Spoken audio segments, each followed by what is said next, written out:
Curang adalah satu kata yang sangat pantas untuk pertandingan antara Qatar melawan Indonesia, di mana wasit Nasrullah Kabirov terlalu memihak untuk tuan rumah. Memang kita harus sadari bahwa tim tuan rumah di suatu event sudah pasti akan mendapatkan beberapa keuntungan. Namun untuk kali ini sudah benar-benar melewati batas, karena sangat banyak sekali keputusan dari wasit yang sangat tidak adil selama pertandingan. Dan gua rasa kata-kata Coach Shin benar, yang dimana ia berkata pertandingan Qatar dan Indonesia bukanlah pertandingan sepak bola, melainkan pertunjukan komedi. Kecurangan ini tampaknya bukan hanya dari pihak wasit saja, melainkan juga terdapat kecurangan di luar pertandingan, yaitu di pihak manajemen Qatar. Hal ini karena yang seperti sama-sama kita tahu bahwa penerjemah Coach Shin, yaitu JJ, sempat curhat di media sosialnya bahwa saat menjelang pertandingan melawan Qatar, base timnas Indonesia tidak berjalan sesuai rute, sehingga memakan waktu yang cukup lama. Saat babak pertama, tampaknya kedua tim bermain tidak terlalu terbuka. Hal ini wajar karena setiap pertandingan pertama adalah pertandingan yang sangat sulit dan susah untuk dikontrol bagi seluruh tim. Namun mulai muncul keputusan wasit yang sangat kontroversial, dan disinilah para pemain timnas Indonesia mulai frustasi dan hilang fokus. Seperti gol pertama Qatar melalui penalti, dimana sebelumnya Rizky Ridho dianggap wasit melanggar pemain Qatar. Padahal jika kita melihat, tidak ada alasan bagi wasit untuk memberikan Qatar penalti, karena Rizky Ridho tidak melakukan pelanggaran sama sekali, dimana tangan Ridho tidak terkena muka pemain Qatar, serta Ridho hanya menggunakan body contact saja. Namun pemain Qatar dengan alainya melakukan aksi diving. Setelah itu gol kedua dari Qatar juga sangat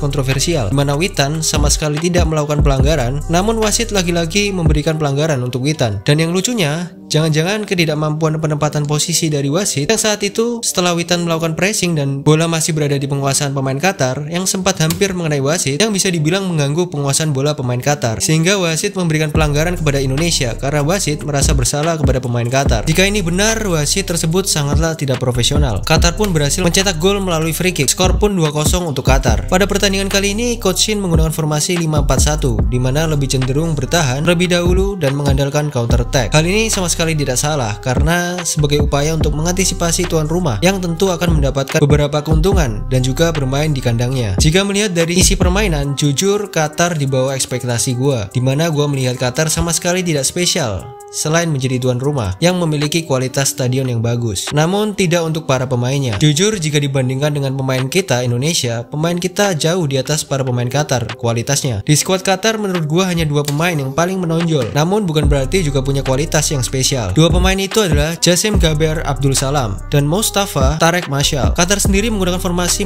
4-4-2 yang dimana bermain dengan memanfaatkan momentum. Namun wasit lagi-lagi mengambil keputusan di luar nalar, dimana Ivar Jenner diberikan kartu merah karena sudah mendapatkan 2 kali kartu kuning. Sebenarnya kartu kuning pertama Ivar sama sekali tidak masuk akal, dan kartu kuning yang kedua juga sangat tidak masuk akal. Lalu untuk Ramadan Sananta pun juga sempat mendapatkan kartu merah. Namun untuk kartu merah Ramadan Sananta kali ini gue setuju, karena memang Sananta melakukan pelanggaran keras dan berbahaya, jadi ia layak diberi kartu merah. Dengan 2 kartu merah ini otomatis Indonesia main hanya dengan 9 orang saja melawan 11 orang. Lalu parahnya lagi, yang membuat semakin jelas bahwa Qatar U23 adalah tim yang tidak memiliki kualitas. Mereka dengan unggul jumlah pemain malah kewalahan dan tidak mampu menguasai pertandingan. Penguasaan bola Indonesia lebih unggul dan Indonesia lebih menekan meskipun hanya dengan 9 pemain saja. Namun sayangnya skor akhir 2-0 untuk kemenangan Qatar. Jadi kesimpulannya, dari pertandingan ini terlalu banyak bantuan wasit untuk Qatar, baik dari kepemimpinan yang sangat memihak dari wasit, lalu penggunaan VAR. Dan tanpa mengurangi rasa hormat, berpuas-puaslah Qatar selama menjadi tuan rumah. Karena jika nanti kedepannya sudah tidak menjadi tuan rumah, menurut gua tim ini baik junior dan senior bukanlah tim yang superior dan sangat kuat, melainkan tim yang pantas menempati pot 3 di zona Asia, tidak terlalu spesial. Di laga kedua saat lawan Jordan, Qatar pun kembali melakukan kecurangan di akhir pertandingan sehingga Qatar menang dengan skor 2-1. Namun hasil ini adalah hasil yang positif bagi timnas Indonesia.